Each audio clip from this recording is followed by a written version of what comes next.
alaikum. Thank you very much for inviting us to talk about the retirement planning. We are not experts on this topic.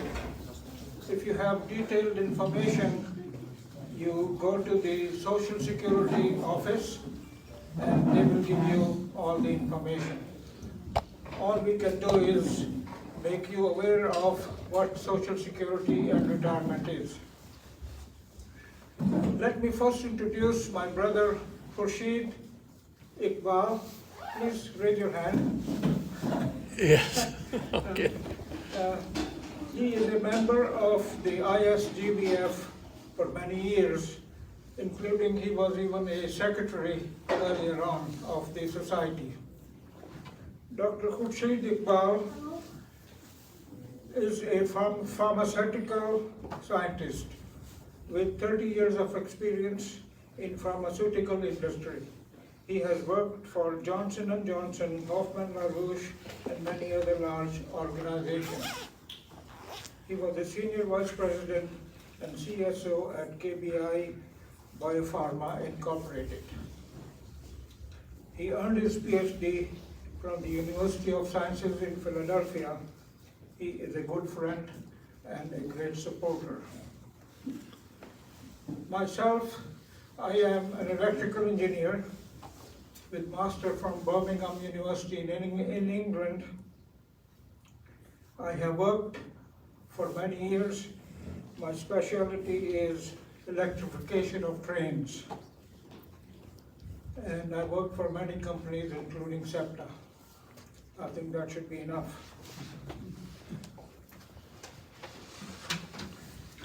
Now, a few words. We are not here to tell you what Islam permits, what is haram, what is halal. That's up to you to figure out and follow it. All of us have heard of Singapore. You know Singapore? In 50s and 60s, it used to be a third world country, but now it is a first world country. So its first prime minister was Lee Kuan Yew. Lee Kuan Yew. He was once asked how Muslims could progress and improve their economic condition. He said, they cannot progress. The guy asked why, and he said, because they are too busy preparing for the hereafter. Did anybody here understand that? You are too busy preparing for the hereafter. Brother Aqib Chaudhary will help us to prepare for the hereafter, and we will give you a few words about how to retire in next 30 or 40 years. Okay, so this is first slide, retirement slide. I cannot see it.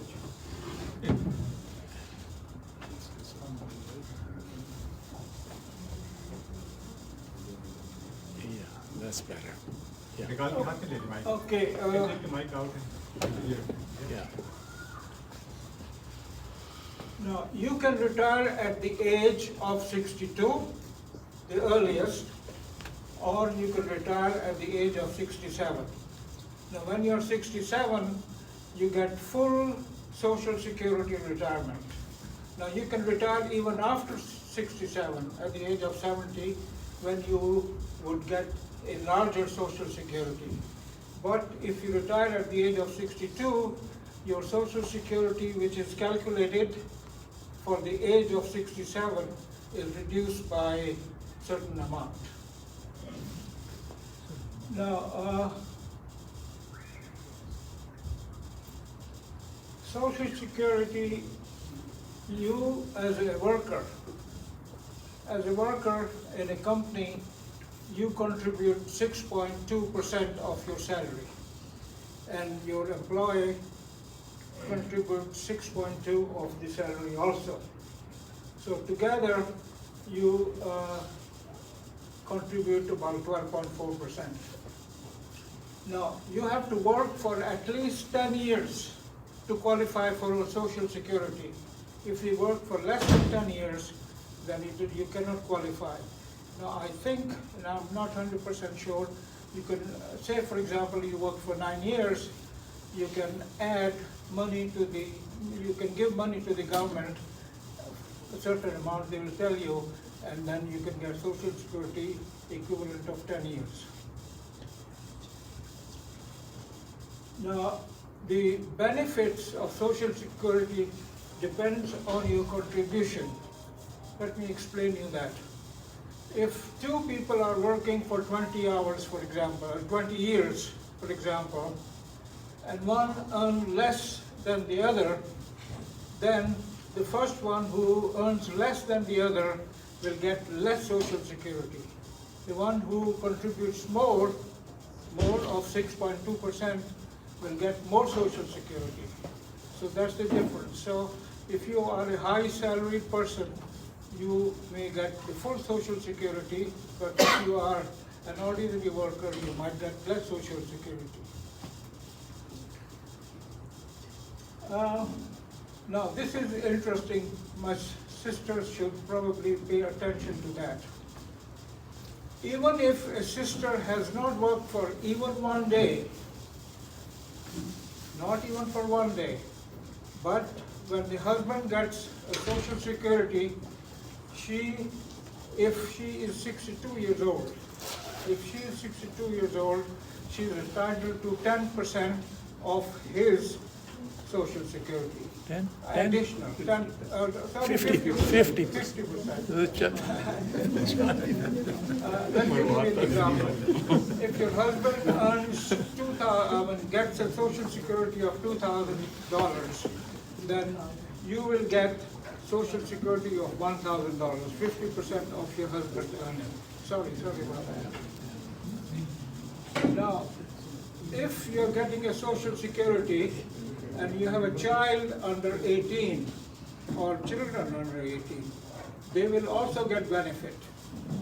Okay, so if your children are below 18, they can get benefit also. Now, if your child is disabled, then he or she can get a benefit even if they are above 18, over 18.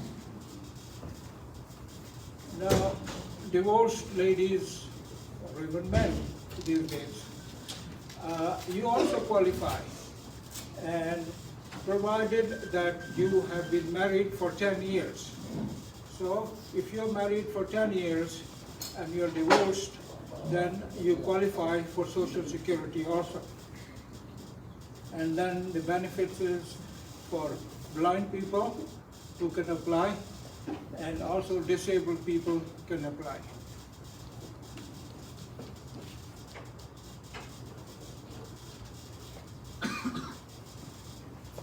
Now, after you retire, the medical benefits of your company are not applicable to you. The company will say, goodbye, I am not paying for your medical benefits. So what do you do? Now the government has a program of medical benefits when you retire. Now, it starts at the age of 65. So when you're 65, then you can get Medicare.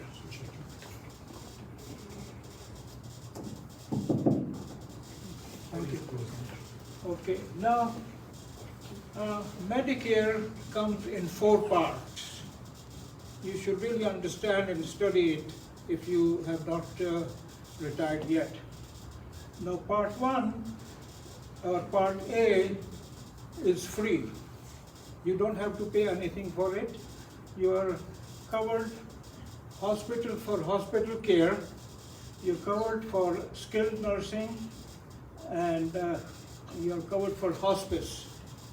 Now, how many of you know what is hospice? Can you show me hands? Okay, not a lot. Hospice is something that when you are terminally ill and the doctor thinks My definition now is correct, but I'm just explaining to you hospice is.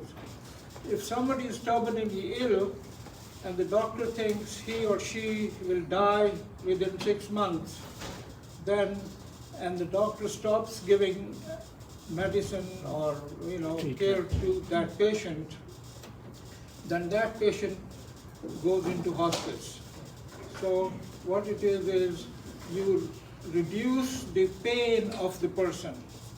You don't treat him, but you reduce the pain of that person physically so that he is not, doesn't have too much pain when he's about to die.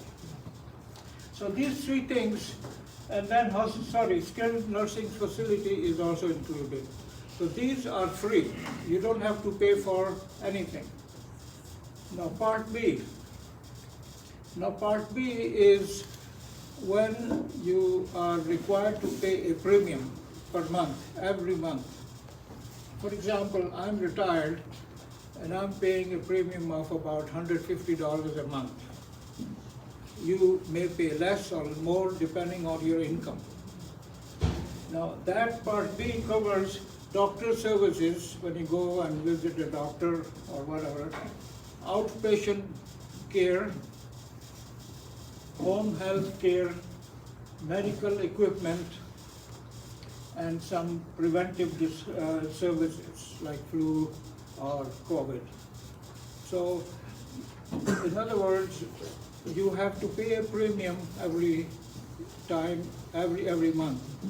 Now, also it includes, or it really should have, a co-payment. For example, when you go and see a doctor, he'll treat you, he will send his bill to Medicare, but he will also ask you to pay co-payment of $30, $40, or $50.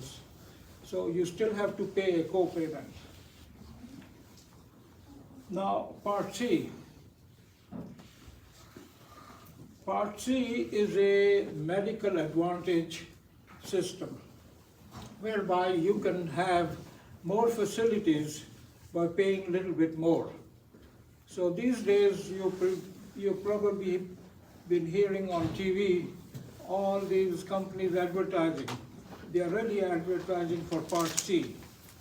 They're asking you to pay a little bit more money and give you some more facilities.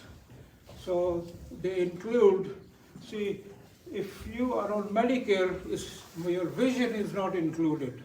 But if you're in Part C, then your vision is included, your hearing, dental, part of the dental, not full dental.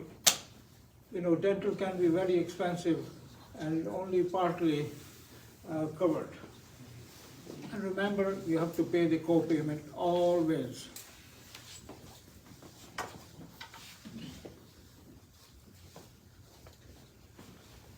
Now, then there is Part D. Part D is prescriptions.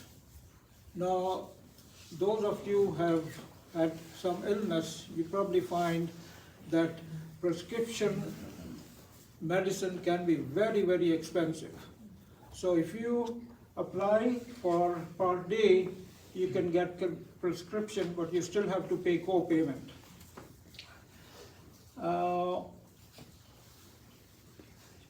If you do not apply on time, now you can apply 6 months before you're 65.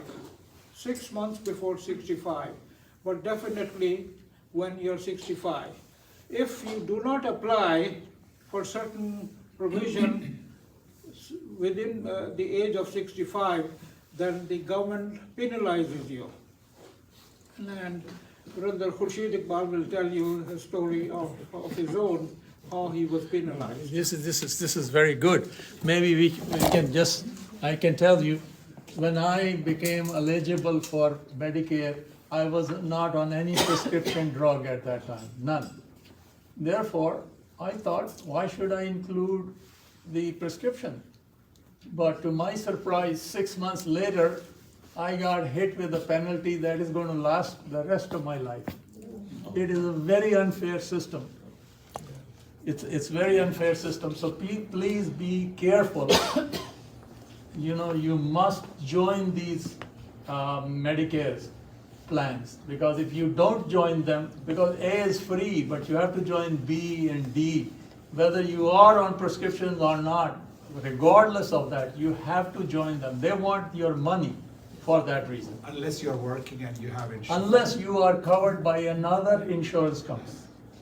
Any bona fide insurance, either yours or your spouse covers you, then you are exempt from that. But you must give them a certificate to show that you are covered. Otherwise, the penalty, I'm paying that, it's a small penalty per month, something like $3, $4, but it's going to last the rest of my life. I was only not joined for 3 months, but now I'm paying for the rest of my life. The money would be more if you had longest waited longer. Yes. So, Ajmal, Yeah. I just had a point. So, going back to the Medicare Part A, which you get when you're 67, Part B. 65. Between 62 and 67, you can get Yeah. Medicare Part A, which is free. For Part B, which you pay a premium for, you don't have to get Part B if you have an employer covered insurance. Right. So if you're not employed, then you need Part B, but as long as you're employed, you can defer your participation in Part B. As far as the Part D part, as Brother Khurshid said, if you are employed and your employer covers what is called a minimum payment for drug plans, then you are okay, you don't have to do Part D. But as soon as you retire, then they want a certificate, or else you do get penalized for it. Another thing that happens is that when you retire, your Part B, one part of it is fixed for everybody, then they add something onto it which is based on your income. So people who make between $300,000 and $700,000 a year pay an extra premium of almost $370 per month. And then if you make more than 700, so that's graduated, but the minimum salary that they get you on is $330,000 or something like that. So those are the nitty-gritty details that we all need to know, so that when you're finally getting ready to fill out all your papers for the Part C, which is covered by private insurances in conjunction with Medicare. They will penalize you, and the government will penalize you, if your insurance did not cover a basic drug plan for you while you were employed. In the Part A deducts only cover 80% of your inpatient, right?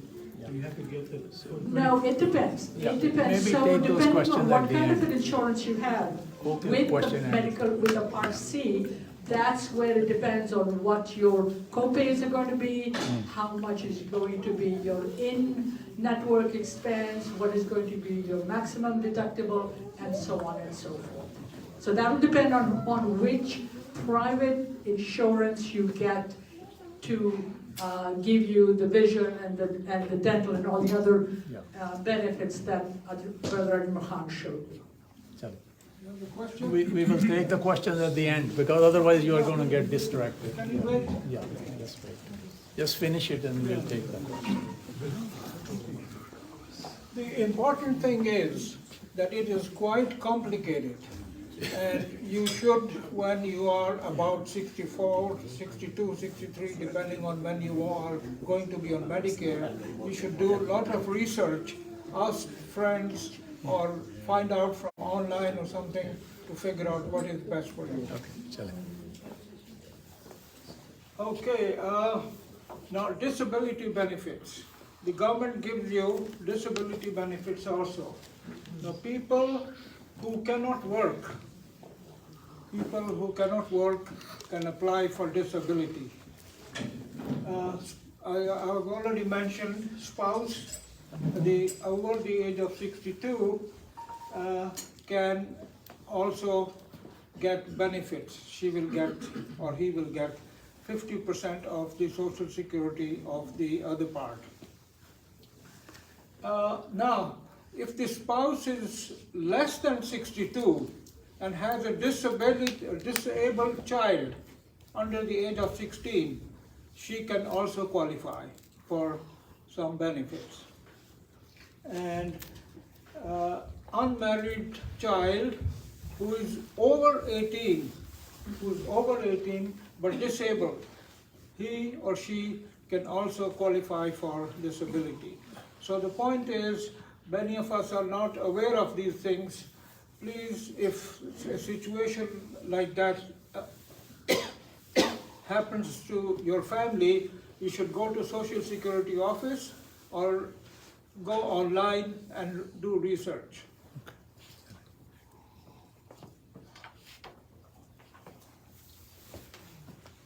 Now, the next thing is IRA. Now, IRA is the individual retirement savings. Now, when you are 65 or 67 and getting Social Security, let me assure you that that Social Security amount will not be enough for you to live on. It will probably be 50% of your living expenses. Now, therefore, you should think of subsidizing or adding to the Social Security that you get. Now, the maximum Social Security you can get is about 4,400. That's the maximum you can get. Now, remember that maximum means that you have been earning a hell of a lot of money for many years. Now, and also if you're 70 years old. So the Social Security, in other words, is not enough for you to live on. You have to find out some other ways of doing it. Now, a lot of people are employed and they have an IRA in their company. Now, the company contributes 3%, 4%, or 6%. I don't know what it is. It used to be 6% during my days.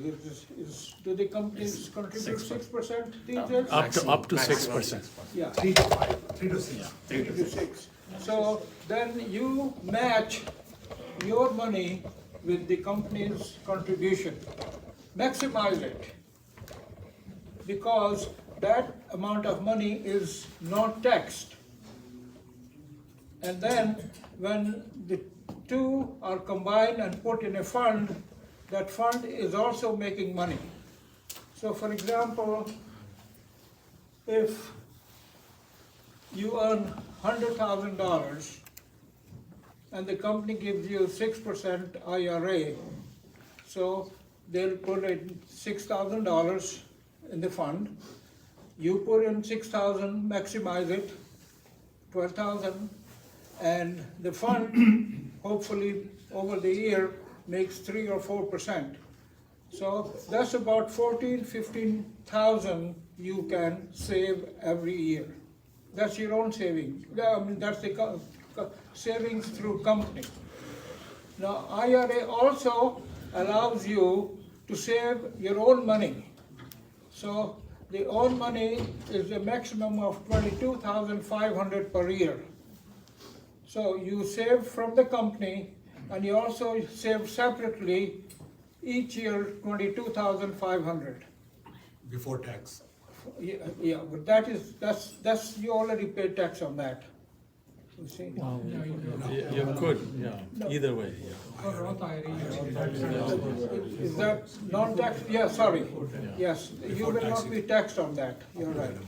Now, when this money accumulates, and you are retired now, and you take the money out. Now, it is called RMD.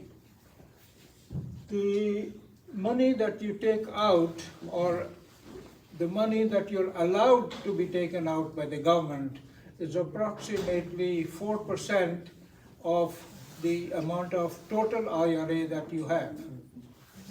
So for example, if you have a total IRA of $100,000, you can each year take out, when you're 65, 4%.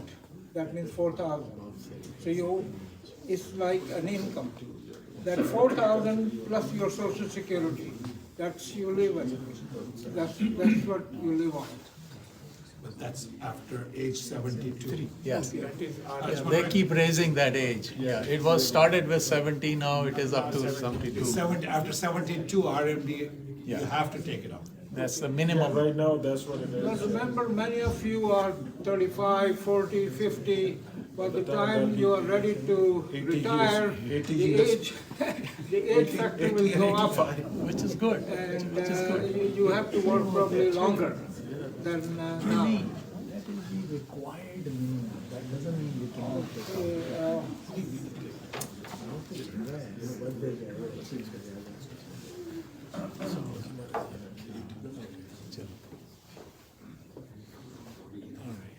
That's wrong. Now there is a Roth IRA. I am not too familiar with it, except knowing that Roth IRA is you pay tax on the money, you already pay tax on the money, and then you save it. So when you take the Roth IRA, you are not taxed on it. Yeah, one thing I forgot. When you take the RMD, the IRA money out, and your own Social Security out, the chances are that your tax bracket will be low, and you'll pay less taxes, or you may not pay any taxes. So that's the advantage of having an IRA.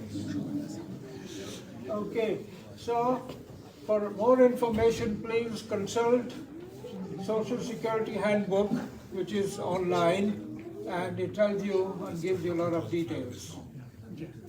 Now I hand over to Brother Khurshid Iqbal. Thank you.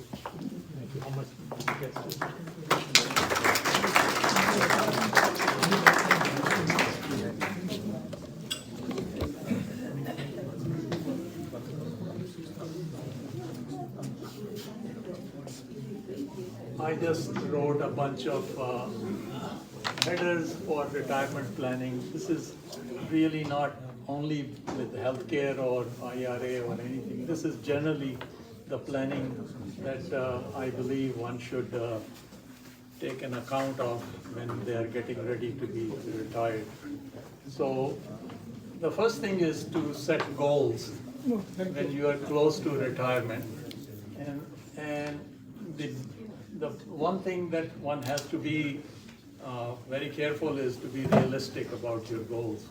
You know, when I say realistic, don't make plans which you cannot accomplish either time-wise or financially.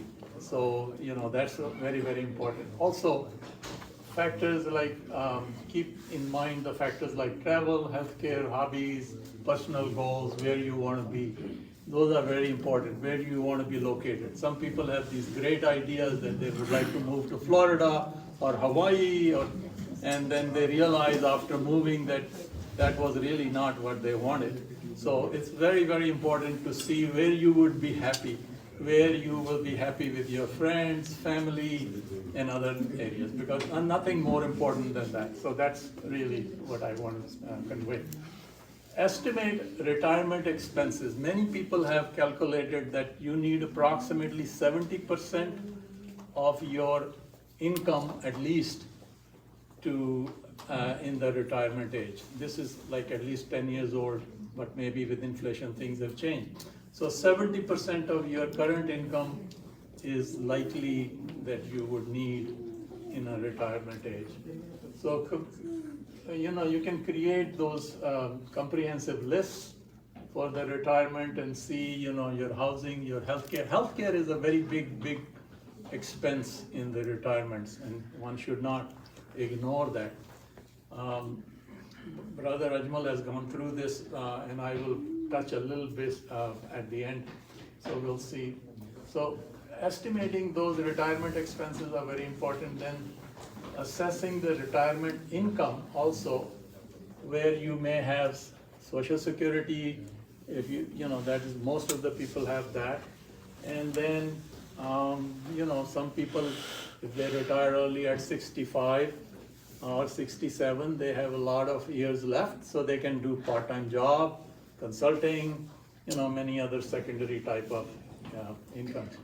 And the good news is that if you are working beyond your full Social Security age, then there is no money taken out of your income at that time. But if you, let's say, start at age 62 or earlier than the Social Security age, then there is a limit as to how much of secondary income you can earn, because you are not at full Social Security. So every $3 that you earn, maybe $1 goes to the government. So you have to be careful. If you are an early Social Security taker, then you are limited as to how much money you can earn in addition to that. So that's good. But if you are a full Social Security age person, then there is no restriction. You can earn as much. And I encourage that, because let me tell you, my personal thinking, I was a student when I came to this country, and I used to get a stipend. So first few years, my income was very, very low because of that, but I used to file those taxes.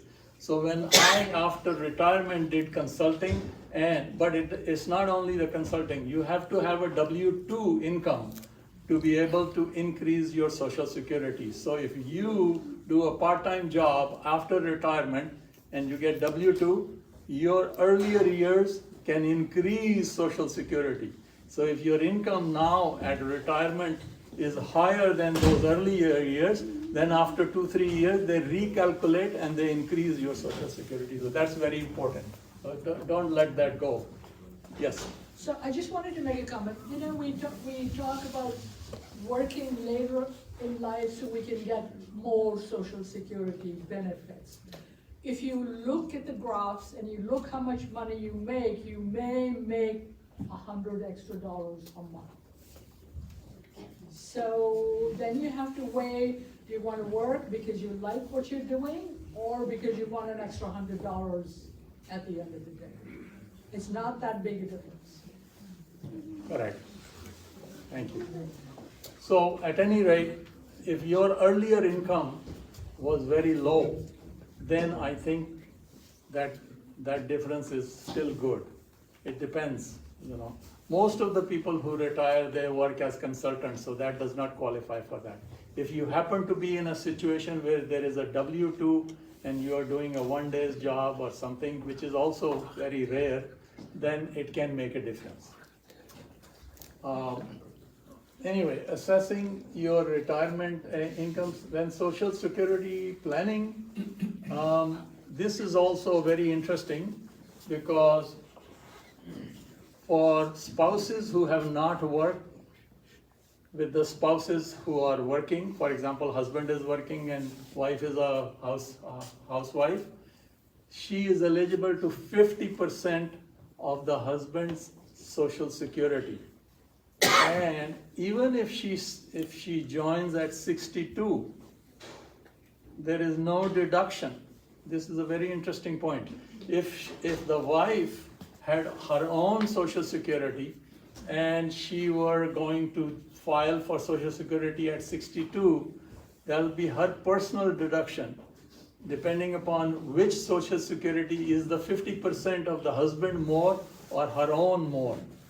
So if somebody is relying on her own, then that will be deducted based on the earlier Social Security. But the housewife who has never worked will get 50%. So I would suggest that most wives should apply at 62 so that they can get their husband's 50%. Because the survivor benefit, in case, God forbid, the husband dies, they get the full benefit. The full husband's Social Security is then eligible to the wife. So there is no downside for But those. not only age 62, we have to wait until the full retirement. For the full, 67. yes. But the 50% while living, you can claim. Yeah. Yeah.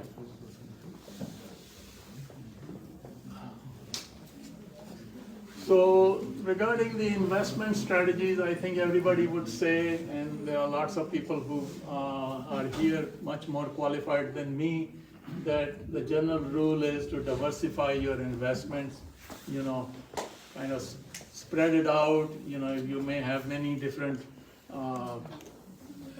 sort of avenues for that. You can go into real estate, you can go into stock, bonds, annuities, so on and so forth. So we'll touch on that a little bit later. Saving and investment in, basically, Ajmal has mentioned the 401ks, the IRAs, and tax advantage plans. All these things are useful, and it should be started as early as possible. The other thing is for retirement to aim at if you owe money, debt management is also important, that you get rid of the high interest debt before retirement if possible. Then you can manage your mortgage payments and other outstanding loans accordingly.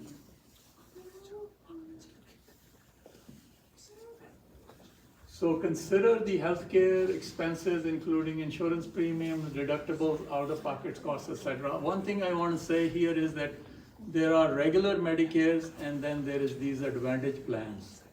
And I think the difference is more than just that. The advantage plan is technically lower cost, but it is meant for people who have good health, lesser visits to the doctors or hospitals. So if you compare a regular Medicare plan versus an Advantage plan, the regular medical plan will be slightly more payments per month for people when they join. So that's why they offer you Advantage plan. But once you get on an Advantage plan and you want to convert back to the regular Medicare, because that is, regular Medicare has 80% coverage, and then there is a 20% what is called the Medicare gap, which are the various plans, the G, the N, various plans, which you must then join those. Then they give you a hard time. If your health is even compromised a little bit, they will put you through underwriters to review your health condition to go back to the regular medical, because in the regular medical you can then get the 20% coverage.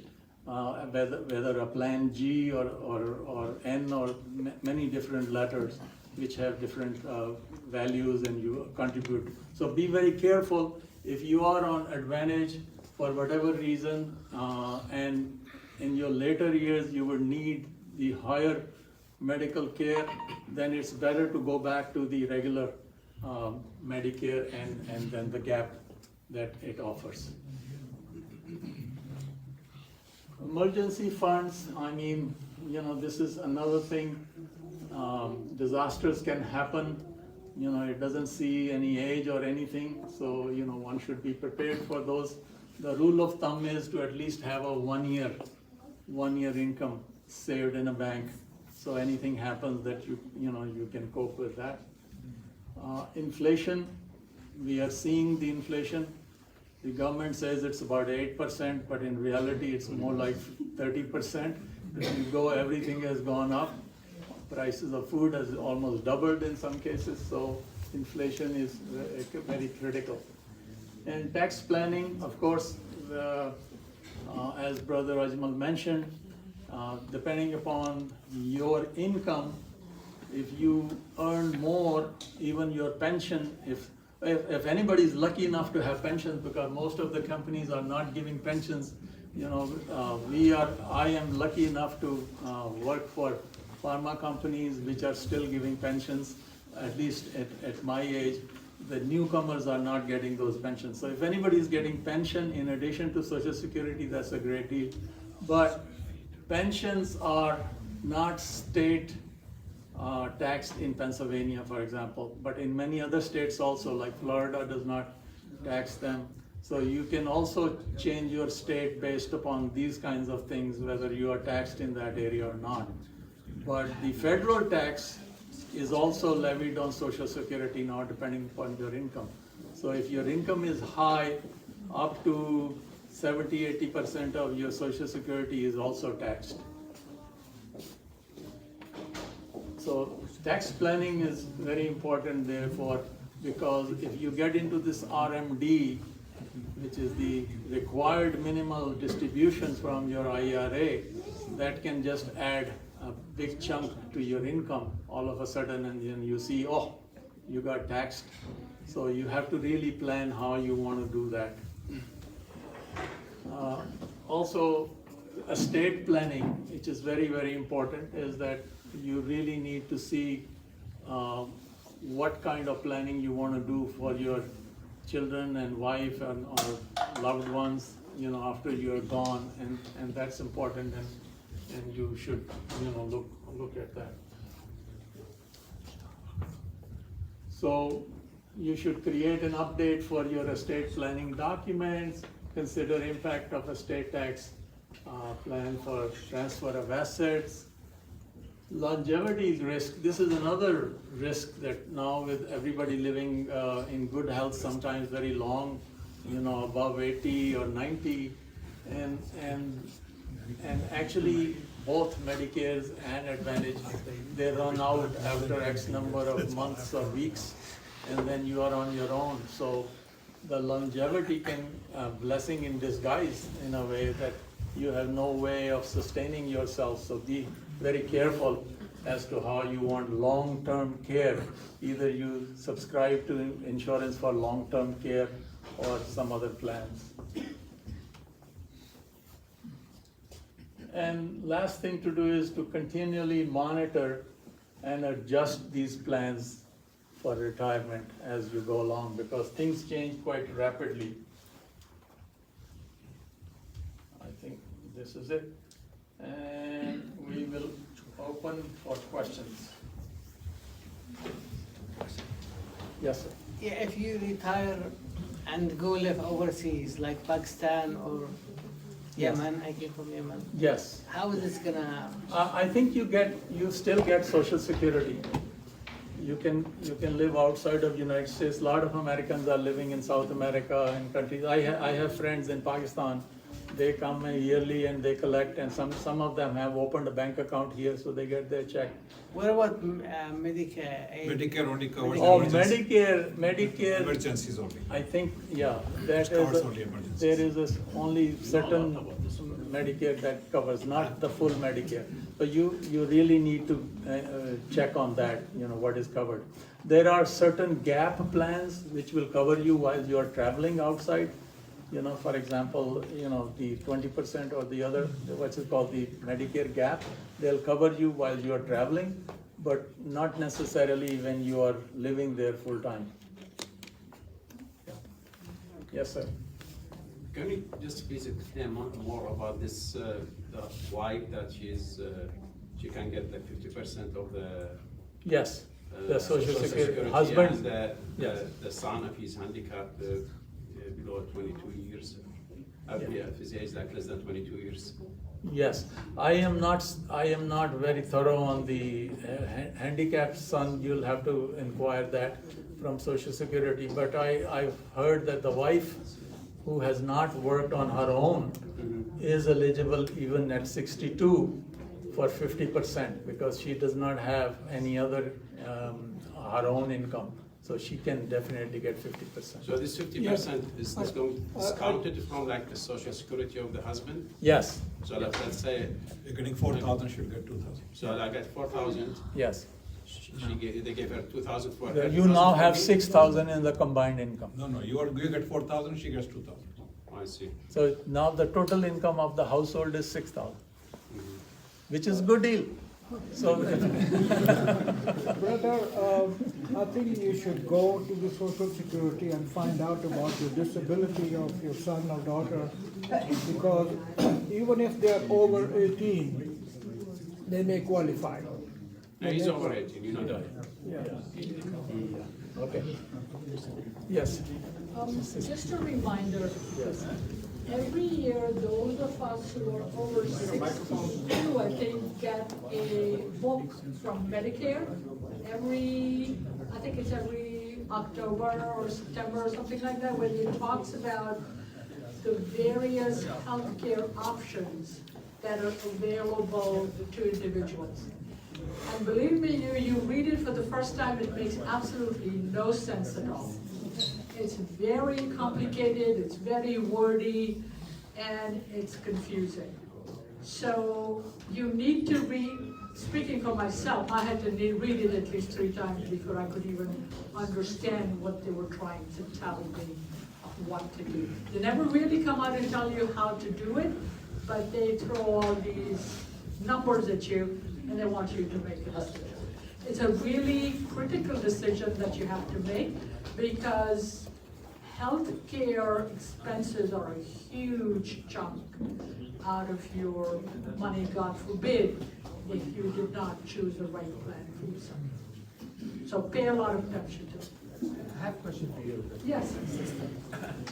If someone like living, as a brother mentioned here, living overseas, and to avoid the penalty of having like plan B, D, and C, if you prove that you have health care overseas, will this work or have to be through You can our announce healthcare about system? the I have Isha no prayer, idea. 8 o'clock. I have absolutely And no after the idea. Isha prayer, But I dinner know will be that, you know, all the plans that are offered, the Advantage plans, they will cover all your emergency expenses if you are overseas and you need treatment. To the point where if you need to be medevaced from another country, they will pay 80% of it and you will pay 20% of the cost.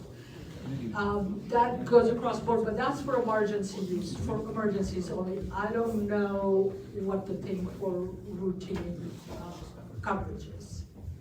But my feeling is that they won't cover me if I go and live in Pakistan. I'll be on my own. Is this information I can find it from the Medicare website or book, wherever? No, you won't, it won't say, but it only tells you what is covered if you specifically ask them a question about You it. call your insurance company, they will tell you.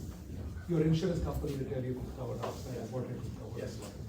You are talking We about. have only about 5 minutes left for the non. Thank you. We are talking about the saving fund earns 4%. Now, actually, this is is that interest and that's. No. No, it's not. No. RMD is not your own money. RMD is called required minimal distribution. It is not earning, whatever it is earned, that's in the. It's your money. I am talking about IRA when you said. Yeah, IRA could be invested in various, if you. But the 4% isn't interest. No, 4% is not interest. 4% is the minimum amount which you must take from your chunk of money. Okay. So, and pay tax to the government. Government is only interested in tax. So don't worry about the 4%. You can take 50% if you like. That is minimum, I can take more. Yes, you can take more. You can take all if you like. The only question is, whatever you take, you have to pay tax. But you have to pay taxes. That's all. Just changing it a little bit, let me explain to you, many of you probably know this.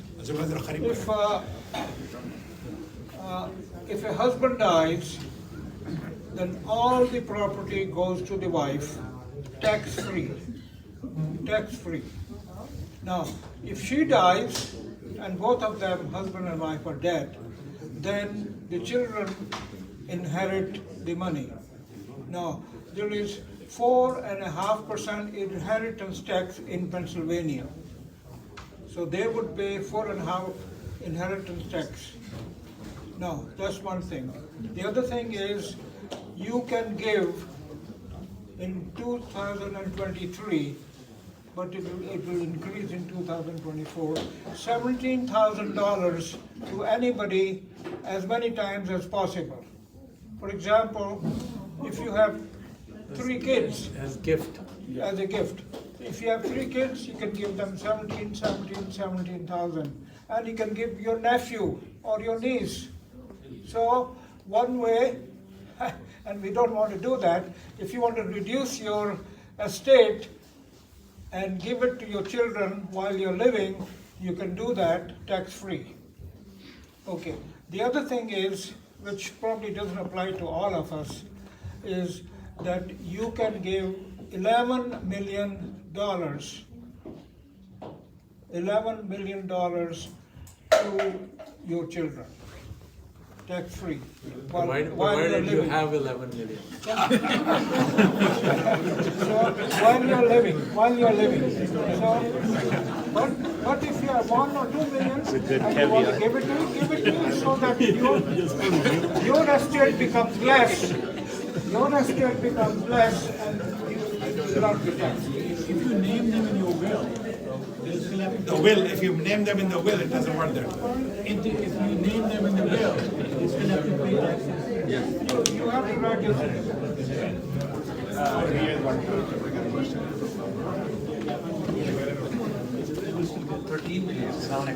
I'm not sure if this was covered.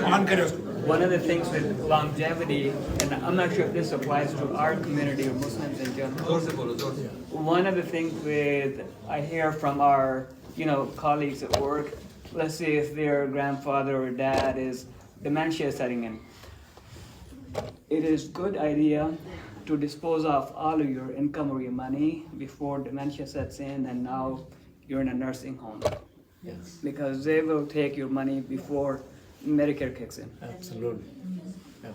That's a very, very good point that, after you have exhausted your Medicare long term, which is a couple of months maybe, then the only way you can get into the long-term care is if your income or your property that you own in your name can be, because they will charge you otherwise. So many people do this, that they will take all the property in the name of their parents who are old and they have to go for long-term care, so nothing can remain in their name, no cars, no property, no nothing, even bank account. Then they become eligible as Medicaid eligible people. So very, very difficult things, to think about. I think lastly I want to tell you guys that this is not a simple matter. If you have a complicated situation, then you should maybe consult a lawyer or somebody like that and make sure that your money stays with you or with your children or your grandchildren. Okay? Thank you. So I think we have a couple of minutes for Isha prayer, so you can make your ways upstairs. And after Salat al-Isha, we have potluck here, so you can obviously come down and enjoy it, inshallah. Assalamu alaikum.